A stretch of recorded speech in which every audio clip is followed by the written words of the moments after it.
What is going on, everybody? It's your boy Jacob Daniel back at it again here at the Speed Kills podcast. Now, before I get into today's video of top 5 backfields you should stay away from in fantasy football, the Listener League is still available to join. I'm going to leave a link in the description below that you can join. It's going to be a lot of fun. It's going to be a 14-team PPR league. It's going to be a great league. All right, let's get into it. All right, my first backfield that you should stay away from this year is the New York Jets.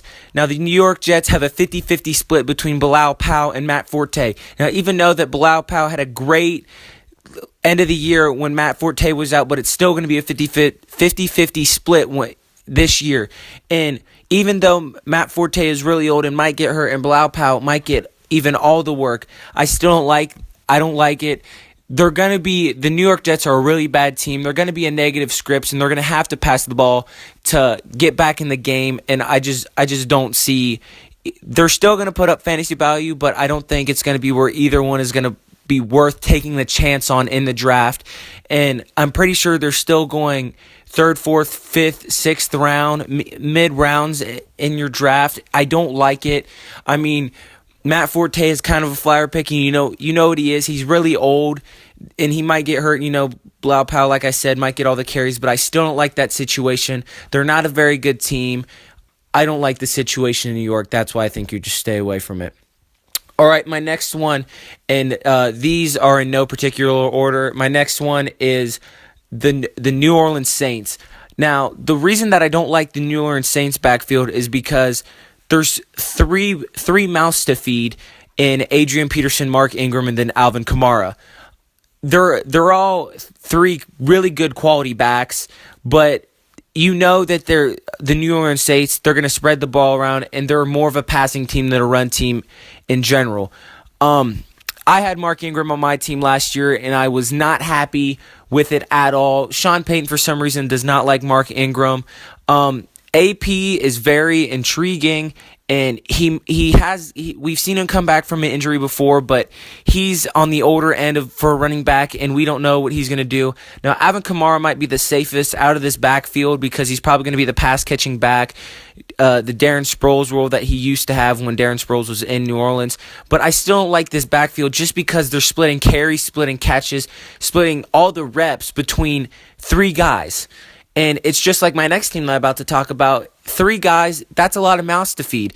And they all might put up fantasy value, but it's not going to be really strong fantasy value that you'll like. And we don't even know yet which order that'll be, which one will be the number 1 back, the number 2 back, and the number 3 back. So there's too many questions for me in the New Orleans Saints backfield. I really don't like it. That's why I'm staying away from the New Orleans Saints backfield. All right, my next one, it's kind of the same thing as the Saints, and that's the Cincinnati Bengals. And I'm a Cincinnati Bengals fan myself, and I don't even like it in the team aspect that we're going to split carries between 3 guys, and especially since Giovanni Bernard is in training camp with his ACL, and we thought he was going to miss a couple games, but now he's not. We also the Bengals have Jeremy Hill, Joe Mixon, and Giovanni Bernard. We know what Giovanni Bernard, he's going to be that pass-catching back. We know his role in the offense. Jeremy Hill is probably going to be the goal line back, and then you have Joe Mixon in there. Now, we all know that Joe Mixon is clearly the best back and by far the most talented out of the 3. He can do it all. He can run. He can catch the ball out of the backfield. He had a really nice game in the preseason, but that's also another thing. Too many questions of who's going to start, who's going to get the reps. And I just don't like it. There's 3 mouths to feed, like I said. Now, Jeremy Hill, if he's going to take the goal line work from Joe Mixon, then Joe Mixon doesn't really have any worth. And Joe Mixon, his ADP is a little too high for all the questions that you're even seeing. He's going in the 3rd to 4th round. That's way too early to have too many questions in that backfield going on. Even though that Joe Mixon is really talented, I don't think he's going to get the opportunity this year.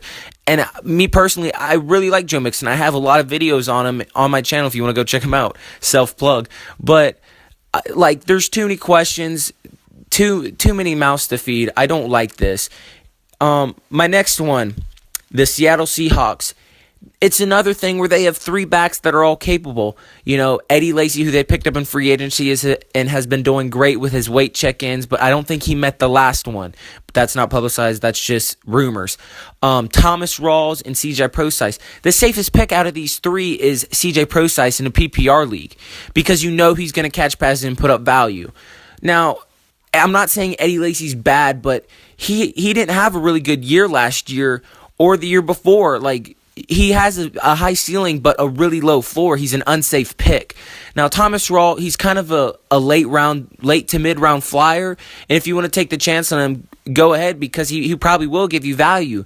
But it's another thing that we don't really know the situation and who they'll start and who they'll give the main carries to. And it seems like, CJ Prosise is going to have that pass-catching role. Eddie Lacy will probably be the goal line back. And then Thomas Rawls kind of fits in between there. And it really takes value away from all three, that all three are getting work. You know what I mean? Because we've seen what Thomas Rawls can do. He's decent. CJ Prosise is really good pass catching back, but and then Eddie Lacy will be scoring the touchdown. So we don't really know what's going on. Their line there isn't that good anyway. So I'm just staying away from this backfield in general. All right, my next backfield is the New England Patriots. In this one, it's worse than the three people backfield because they have four mouths to feed. They have Mike Gillislee, Rex Burkhead, James White, and then Dion Lewis. And you know how the Patriots work in Bill Belichick, that they're going to start whoever fits in their game plan for that week. So you don't really know who they're going to start. I mean, Mike Gillislee should get the number one role like backs in that offense have before, but they're going to continue to change it no matter who they face in game. That's just how their game planning works.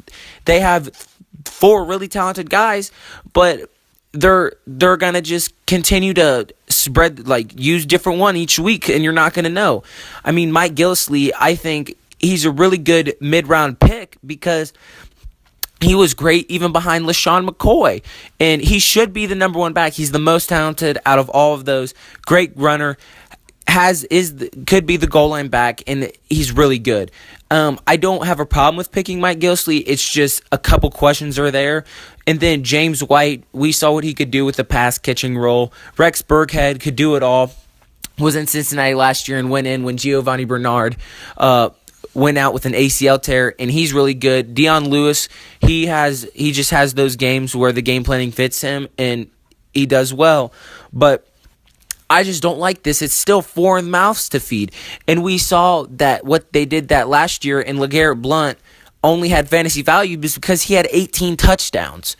Like, if you're going to depend on one guy to have that many touchdowns, then he's going to have fantasy value, but he's not going to have much other fantasy value. And if Mike Gillislee can take over that role, then that would be a really safe backfield. But as of right now, I mean, Mike Gillislee's a good pick, but I'm staying away from all these other ones. And you know that what the Patriots do, and all of these backfields are combined. They all have a lot of questions. I kind of don't like. I'm not sure about their situation. Another one that I might add anyway, honorable mention, is San Francisco. Joe Williams and Carlos Hyde in their backfield. Kind of questions. News came out that Carlos Hyde might be cut, and Joe Williams would take over. That's another backfield I don't like. But these are the backfields that I don't really like in fantasy football. So yeah, I'm most likely staying away from all these backfields, all the guys that I was listing, unless it's Mike Gillislee in the mid to later rounds, because I think he's a great flyer pick in general. That's about all I have for you guys. Join the Listener League, link in the description below. We had one guy join or last video when I announced it, so everyone go join. This has been Jacob Daniel at the Speed Kills Podcast. Peace.